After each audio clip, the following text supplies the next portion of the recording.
What's up? My name is Chris Showstoppr. I tattoo out of ink culture in Sydney, Australia, out in Canning Vale, where all the good pork rolls are and where all the good pork buns are.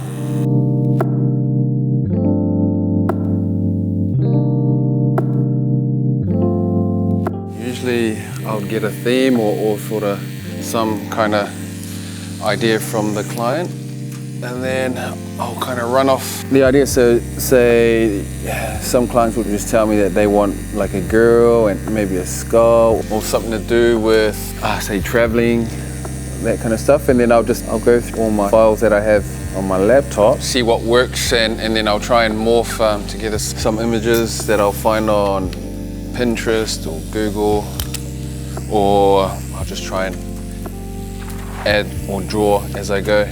Tony's from Seattle, shout out to Tony. He wanted to get his thigh done, so I designed this piece for the thigh. Usually you'd put one main image in the center and then you kind of flow it to the shape of the thigh. So it curves and contours with his muscles, like down here, and you can tell that he moisturizes daily. And as you can see, this is like the teardrop muscle here. That's from squats and deep lunges. So don't forget your deep lunges, guys. Very important, the deep.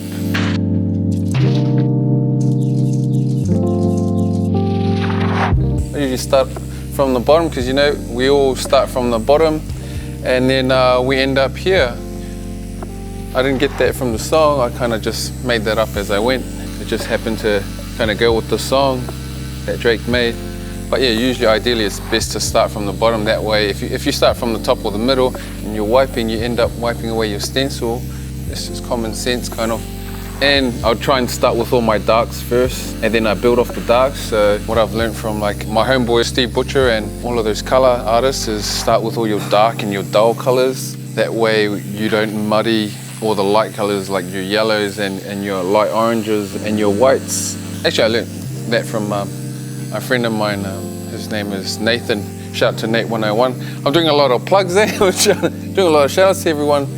Might as well while I'm here. So for like dry skin or old skin, I wouldn't punch as hard as I would like normally, because it doesn't usually go in straight away, especially like rough areas like around the knee here, where that part of the body or that part of the leg would see a lot of the sun if he's wearing shorts.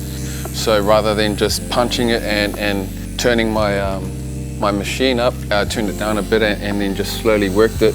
It's a little bit more painful because I'm going over the same area over and over, but you know, better to be safe than to have an infection, because infections aren't good and scabs aren't good, you know. So, and you don't want to have a scabby leg. It's always best to sort of just take your time, slow it down, and ease into it, because then it'll eventually get done. Just hopefully the client doesn't tap out. Hopefully he doesn't tap out and just keeps going.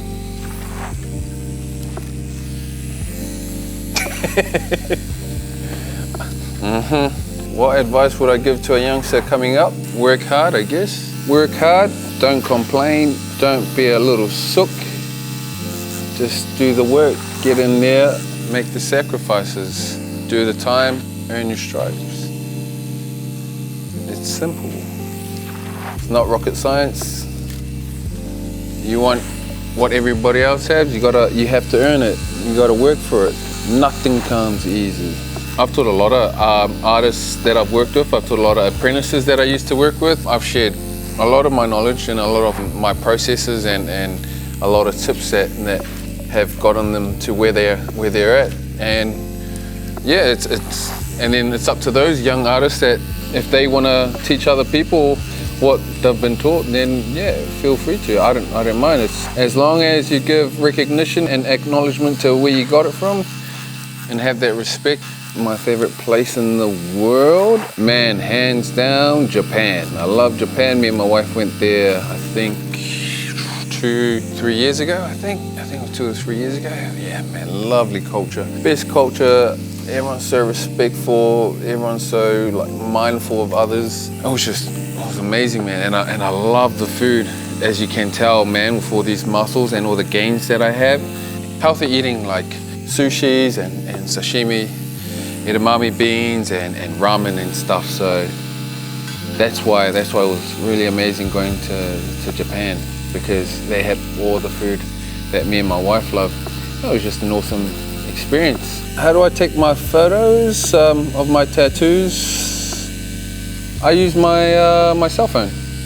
I use my cell phone the same way I take my selfies. I mean, the same way I take photos of my family and my dogs and stuff. But I also use this CPL filter, which is pretty cool. It gets rid of like all the glare in the photos, because we use a lot of lights in our little photography room and stuff, which is cool. It's a nice little hack or little thing a friend of mine found when I was working in Melbourne at Black Mart. Shout out to Black Mart Studio. Yeah, it's similar to like what you would use on your DSLR camera, apparently, on your lens. So it's the same thing, it's just a polarizer lens filter clip.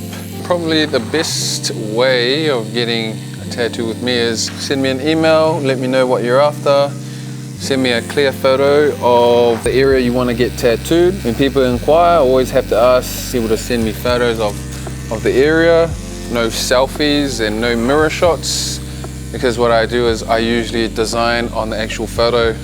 So if you send me a selfie and it's like from a weird as angle, then it's going to be hard to design to that weird as angled photo. So send me a nice photo in a well-lit room or outside, and then we'll go from there. I usually check all my emails. If I don't reply to you, I will eventually. I will when I can. Hit me up on chris.showstoppr@gmail.com. Hey guys, this is Chris Showstoppr. You can find me at In Culture, Canley Vale in Sydney, Australia. Thanks for watching. One tip that I could give out for free without charging, probably, it hasn't been mentioned. I'd probably say, it's an easy one actually. Keep your pieces clean, just with your needle. Only dip into the tip of the ink cap, so you're just barely scraping the ink. That way it only takes in the minimal amount. So when you're tattooing, you don't get a big blob of ink spraying everywhere. So that's probably a good tip. Just put the tip in. So you slowly put the tip in and out. So almost like a loophole.